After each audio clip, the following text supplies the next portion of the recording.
ఒకటి. Motor skill learning ఎక్కువగా ఏ దశలో జరుగుతుంది? ఏ. పోటీ. బి. పసితనం. సి. కౌమారము. డి. బాల్యం. సమాధానం బి. పసితనం. 2. పాఠశాలల్లో ఆధునిక వ్యాయామ విద్యను ప్రవేశపెట్టడానికి మొదటిగా ఏది ఉపయోగించబడినది? A. National fitness corps. B. జాతీయ విద్యా విధానం. C. NCERT syllabus. D. Physical education మరియు రిక్రియేషన్ ప్లాన్. సమాధానం సి. NCERT syllabus.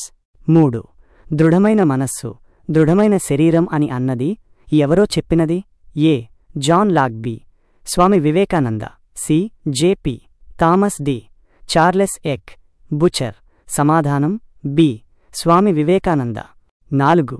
ఒక రకమైన సంకోచం గురుత్వాకర్షణ శక్తికి వ్యతిరేకంగా నిర్దిష్ట స్థితిలో వివిధ కీళ్లు నిర్వహించు. ఇది ఏ సంకోచం? A. Eccentric. B. Isometric. C.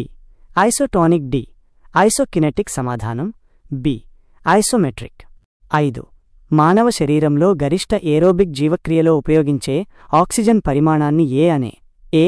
విఓ 2 max. B. Oxygen రుణం. సి. Second wind. డి.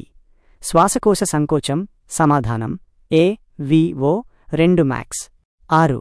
క్రియాశీలక వ్యాయామం యాక్టివ్ ఎక్సర్సైజ్లో ఏది వస్తుంది? ఏ.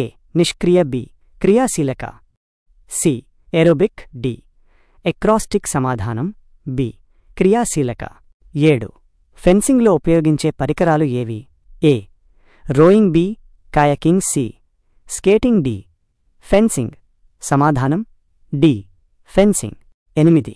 ఈ క్రింది వాటిలో ఏ ఆటకు 3 సెకండ్స్ నియమం వర్తిస్తుంది? A. Basketball. B. Badminton. C. Kabaddi. D. Kho. సమాధానం ఏ. బాస్కెట్బాల్. 9. హైజంప్లో క్రాస్ బార్ యొక్క బరువు? ఏ. 2.5 కిలోలు. బి. 2 కిలోలు. సి. 3.5 కిలోలు. డి. 4 కిలోలు. సమాధానం ఏ. 2.5 కిలోలు. 10. క్రీడా శిక్షణలో పీరియడైజేషన్ సిద్ధాంతం ఏది సూచిస్తుంది? ఏ. ఓవర్లోడ్ సిద్ధాంతం. బి. పీరియడైజేషన్. సి. వ్యక్తిత్వ సిద్ధాంతం. డి. నిర్దిష్టతా సిద్ధాంతం. సమాధానం బి. పీరియడైజేషన్.